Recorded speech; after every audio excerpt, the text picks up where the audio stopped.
Udah. Ya, Assalamualaikum warahmatullahi wabarakatuh. Yang saya hormati Ibu Siti Nurbaya, Menteri Lingkungan Hidup dan Kehutanan, His Excellency Secretary John Kerry, His Excellency Ibu Satu Kaakonen, Country Director World Bank for Indonesia dan Timor Leste, seluruh narasumber dan peserta Festival Iklim yang saya banggakan. Saya menyampaikan apresiasi atas inisiatif Kementerian Lingkungan Hidup dan Kehutanan yang menyelenggarakan Indonesia Climate Festival Week 2021. Hal ini sangat mulia karena bertujuan untuk meningkatkan kesadaran masyarakat, khususnya di kalangan generasi muda, dan memotivasi para pemangku kepentingan untuk mengambil tindakan nyata untuk mengatasi dampak buruk dari perubahan iklim. Dampak perubahan iklim sangat nyata di hadapan kita, dan COVID-19 dan resesi global semakin memperumit situasi semua ini. Kondisi COVID-19 di Indonesia mulai beberapa waktu yang lalu sudah mulai membaik, dan kalau kita lihat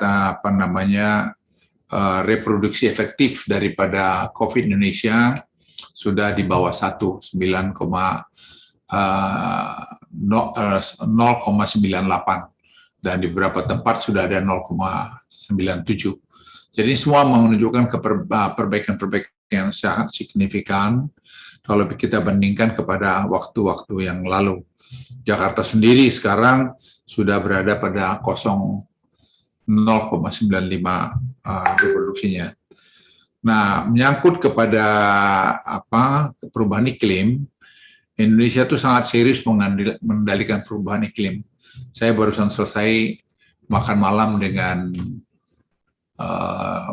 utusan khusus Presiden Biden, John Kerry, bersama-sama Pak Alu, Ibu Nani, dan kita membicarakan panjang lebar sekali tadi bagaimana program untuk mengarah ke situ. Nah, saya sampaikan Indonesia sangat serius untuk pengendalian perubahan iklim sebagai negara kepulauan terbesar dan pemilik hutan tropis. Penanggulangan perubahan iklim merupakan kepentingan nasional melalui langkah-langkah kebijakan, pemberdayaan, dan penegakan hukum. Laju deforestasi juga saya jelaskan bahwa kita dalam beberapa tahun terakhir ini punya prestasi yang sangat baik. Nah, itu juga mereka akui, dan pencegahan konversi hutan alam dan lahan gambut hingga 62,6 juta hektar, pengurangan kebakaran hutan sebesar 82%, sedangkan di beberapa wilayah Amerika, Australia, dan Eropa mengalami peningkatan terbesar. Solusi iklim tidak hanya datang dari ruang konferensi yang hadiri wakil pemerintah dan seluruh dunia. Setiap orang memiliki peran untuk dimainkan dalam memerangi perubahan iklim. Seperti halnya pemuda yang memiliki karakter idealis, inovatif, connected everywhere. Pemuda perlu menjadi solusi. Pemuda memainkan peran penting dalam memerangi perubahan iklim. Pemuda mudah beradaptasi dan dapat dengan cepat menjadikan gaya hidup rendah karbon dan pilihan karir sebagai bagian dari kehidupan sehari-hari mereka. Oleh karena itu, pemuda harus diberi kesempatan berperan aktif dalam pengambilan keputusan di tingkat lokal, nasional, dan global. Penanganan perubahan iklim tidak bisa dilakukan oleh pemerintah sendiri, kerjasama dan antara peran dan keterlibatan kementerian lembaga hidup, kementerian dan lembaga, dunia usaha dan swasta, pemerintah daerah dan LSM, masyarakat bahkan media asing memegang peranan penting dalam hal ini. Indonesia telah memperbaharui NDC yang meningkatkan kapasitas adaptasi dan ketahanan iklim. Indonesia yang berpartisipasi aktif dalam kerangka konvensi perubahan iklim ke-26 diadakan di Inggris untuk mendukung capaian hasil yang diharapkan. Indonesia juga menyambut baik target sejumlah negara maju net zero emission pada tahun abad ini.